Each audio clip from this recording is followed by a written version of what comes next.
Hello મિત્રો, progress કિચનમાં આપનું સ્વાગત છે। તો આજે આપણે પીઝાના તૈયાર બેઝમાંથી ઘરે જ રેસ્ટોરન્ટ જેવા પીઝા બનાવીશું। તો પહેલા આપણે પીઝાના બેઝ પર લગાવવા માટેનો આપણે પીઝા સોસ બનાવી લઈએ। તો આપણે અહીં અત્યારે જે પીઝાનો સોસ બનાવીએ છીએ તે 10 થી 12 નંગ પીઝા ઉપર થાય તેટલો બનાવીશું। તો તેના માટે મેં અહીં 100 ગ્રામ જેટલી શેઝવાન ચટણી લીધી છે અને તેમાં 50 ગ્રામ જેટલો આપણે ટોમેટો સોસ નાખીશું।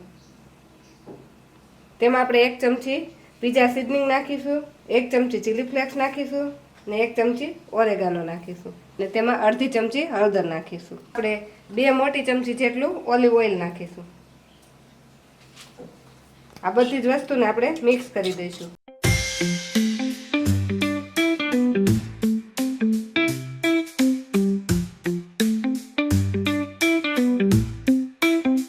આ બધી જ વસ્તુને આપણે મિક્સ કરી આપણે ગેસ ચાલુ કરી 1 મિનિટ માટે આને આપણે ગેસ પર ગરમ કરીશું।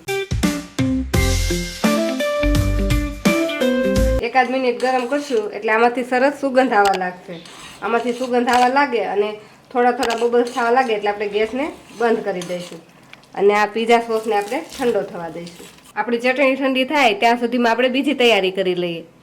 તો મેં અહીં 200 ગ્રામ પનીર લીધું છે, તેને મેં આ રીતે મીડિયમ સાઇઝમાં કટ કરી લીધું છે। તો આપણી જે ચટણી પીઝા સોસ બનાવેલો છે તે આમાં આપણે થોડોક નાખીશું। 2 ચમચી જેટલો આપણે પીઝા સોસ નાખીશું અને આ પનીરને સોસ સાથે સારી રીતે મિક્સ કરી દઈશું। પનીરને આ રીતે આપણે પીઝા સોસથી કોટ કરીને લેશું તો આનો ટેસ્ટ પીઝામાં એકદમ સરસ લાગશે। તો આપણું પનીર પણ સારી રીતે કોટ થઈ ગયું છે। હવે આને આપણે એક બાજુમાં રાખી દઈશું। તો પીઝા માટે મેં અહીં વેજીટેબલ કટ કરી લીધા છે। તેમાં મેં યલો કેપ્સિકમ લીધું છે, રેડ કેપ્સિકમ લીધું છે અને ગ્રીન કેપ્સિકમ લીધું છે અને થોડીક આ રીતે ડુંગળીની સ્લાઇસ કરીને લીધી છે અને એ મેં અમેરિકન મકાઈના દાણા બાફીને લીધા છે। તો આપણે માર્કેટમાં જે રેડીમેડ પીઝા બેઝ મળે છે તે મેં અહીં લીધા છે। મેં એકદમ આ પતલી સાઇઝના જે ઇટાલિયન પીઝા બેઝ આવે છે તે લીધા છે। તો મેં ઓવનને પહેલેથી પ્રીહીટ કરવા માટે મૂકી દીધું છે। તો ખાલી રોટલાને આપણે પહેલાં 30 સેકન્ડ માટે આપણે ગરમ કરી લઈશું। તો આપણા પીઝા બેઝ ગરમ થઈ ગયો છે, તેના ઉપર આપણે બટર લગાવી દઈશું।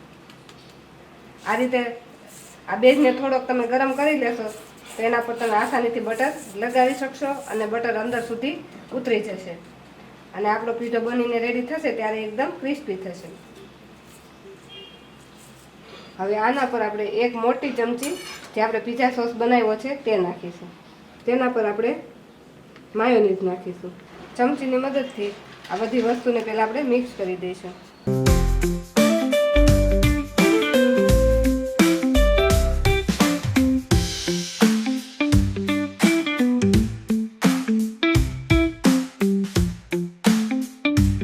મિક્સ થઈ જાય એટલે તેને આખા પીઝા બેઝ પર આ રીતે ફેલાવી દઈશું। આપણે આખા બેઝ પર આપણે જે પીઝા સોસને માયોનીઝ લગાવી દીધો છે, હવે તેના પર આપણે નાખીશું મોઝરેલા ચીઝ।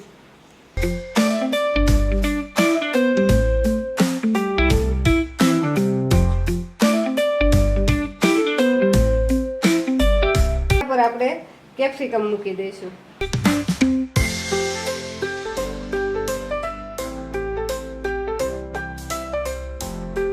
આવી રીતે આપણે કેપ્સિકમની સ્લાઇસને ગોઠવી દઈશું। આની જગ્યાએ તમે કેપ્સિકમના અને કાંદાના બધાના આપણે નાના નાના ટુકડા કરી નાખો તો પણ ચાલે।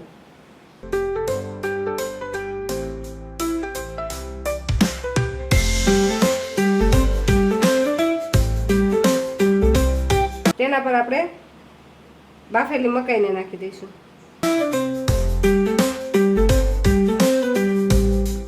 આપણે ડુંગળીની પતલી સ્લાઇસ કરીને રાખેલી છે તે નાખીશું।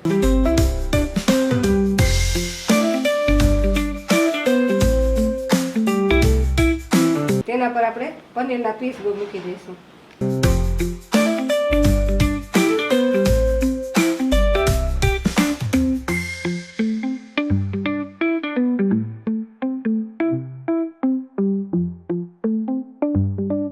ખમણેલું આપણે પ્રોસેસ ચીઝ નાખી દઈશું।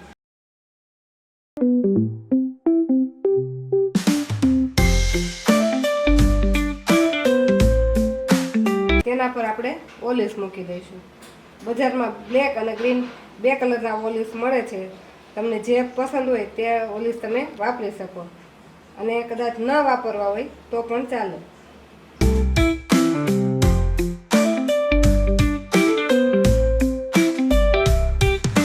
હવે તેની સાથે આપણે થોડા જલેબીના પીસ પણ મૂકી દઈશું.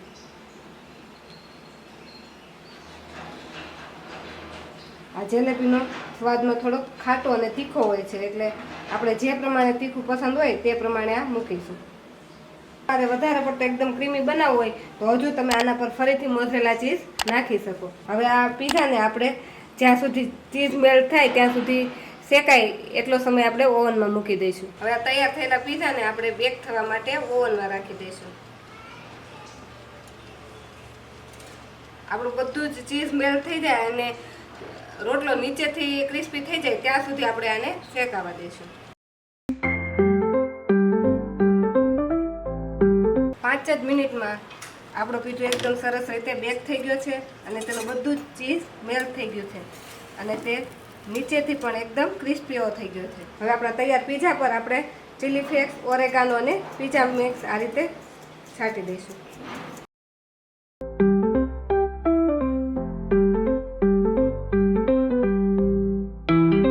હવે આ પીઝાને આપણે કટ કરી લઈશું. આપણે એકદમ ક્રિસ્પી એવો પીઝો બનીને રેડી થઈ ગયો છે.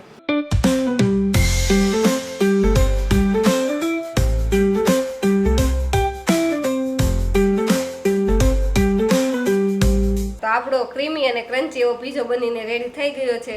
જો તમે આ રેસીપીથી પીઝા બનાવશો તો તમારા ઘરના સભ્યો પણ તમને વારંવાર આ પીઝા બનાવવાની ડિમાન્ડ કરશે.